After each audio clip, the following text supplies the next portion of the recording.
The fifth expression of Cancer is centering.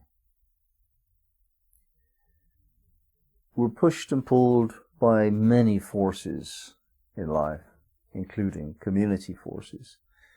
And it is important for us to be able to center. In other words, to find our own position of poise and balance so that we're not overwhelmed by all this pushing and pulling. The first image of this batch of this expression is the 21st degree of Cancer, which is the prima donna, singing. Now, a prima donna is a woman who has worked incredibly hard for a very long time, overcoming difficulties, inner difficulties, outer difficulties. She's really got to the top of her game and is seen in public and is famous and receives flowers and money and all the pats on the head that she could possibly want. And yet, that does not give her any satisfaction in the end. And she comes to realize this. People who've actually got to the point where they're celebrated generally by society, they come to realize that it's the process that matters, not the product. The success and the failure at the end is of no consequence at all. Success and failure is just irrelevant. What matters is that you get to the point of fullness. You've done everything you can, and it either worked or it didn't, but you did everything you can. You did your best. And that's the thing here. It's not whether we fail or succeed that matters, it's whether we do our best.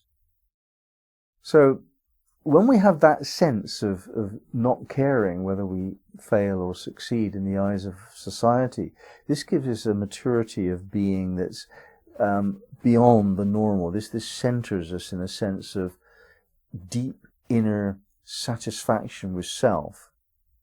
And that gives us a stability that means that when we're uncertain about the future, it doesn't matter very much. In the next image, the image of waiting for your lover to come home, a sailboat returning. You know, this woman is waiting for her man at sea to come back safe into her loving arms. It's a tremendously poignant experience when we yearn for something that we need. But if we've developed this centeredness, that success and failure are nothing, that loss and gain are nothing, we can even apply this on this emotional level. You can move yourself to a point of consciousness where you just take what comes. And you might hope for something, but you don't need it to occur for you to stay on center. You're going to have the grief, but that won't wobble you to make silly decisions. A lot of people make very, very silly decisions based on temporary phenomena. They might have a bit of bad fortune for a while and make huge decisions on the assumption that bad fortune is their way of life. You know, I'm an unlucky person. I fail in relationships. I fail in business. I'm just like that. My life is not worth living. This is not going to get better. People are thinking that way. Now that's what the price is if you move off center. You lose your sensibility to what's real. You get no sense of balance.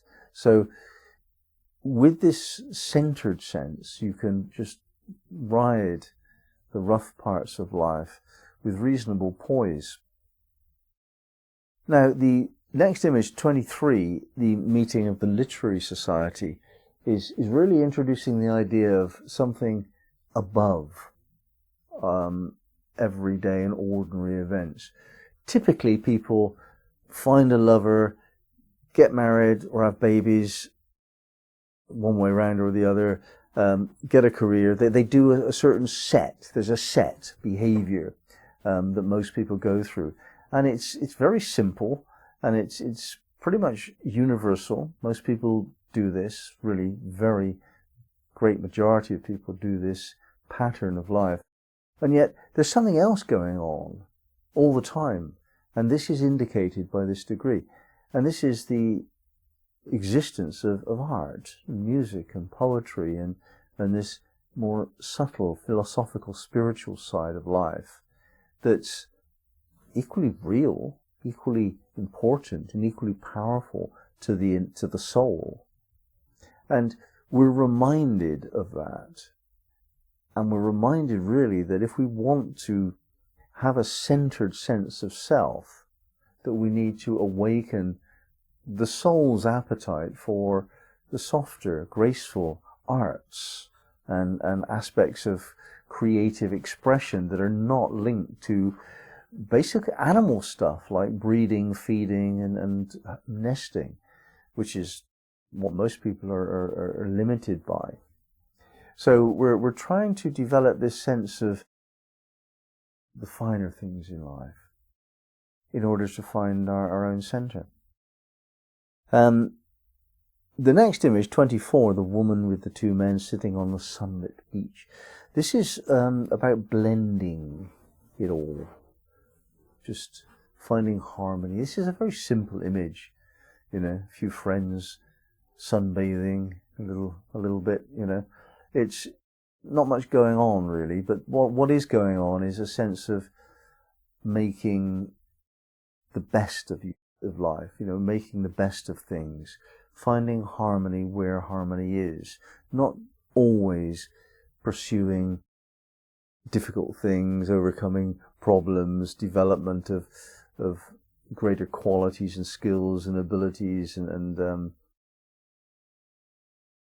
sometimes it's good just to relax and to find that when you do that, you can tune in better to other people on some level, and we can not find harmony unless we do that.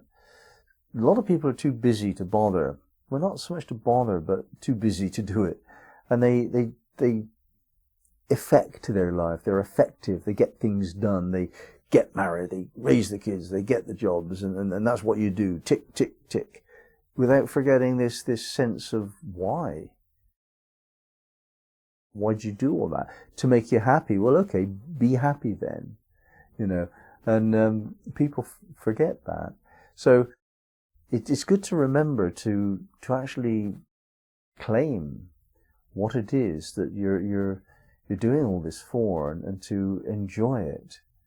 It's a very simple wisdom, just enjoy your life. But it brings us to a deeper sense of something more mystical. The 25th degree of Cancer is more to do with this unasked for dispensation. Something descends from above almost, and then the mantle thrown over the shoulder. We're given something.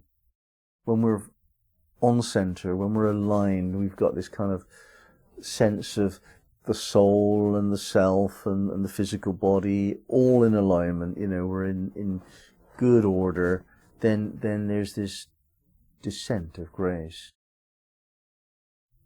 I studied this once with the word inanna in Aramaic, which kind of means this centering process, and it comes from the word ina, which means I in Aramaic, and ina is like ina is inanna. It means I and I, and the soul and the sort of ego self are just in alignment, and this creates the channel through which the Holy Spirit can descend. So centering is a highly developed spiritual principle for us to awaken into a higher dimension of being, and it requires us to balance various things. Balance other people with ourselves, to balance what we care for and what widely, so we care for this and we care for that and we care for something else, and to balance all of the things that we care for, and really to see that any focus on one thing is not going to take us towards balance.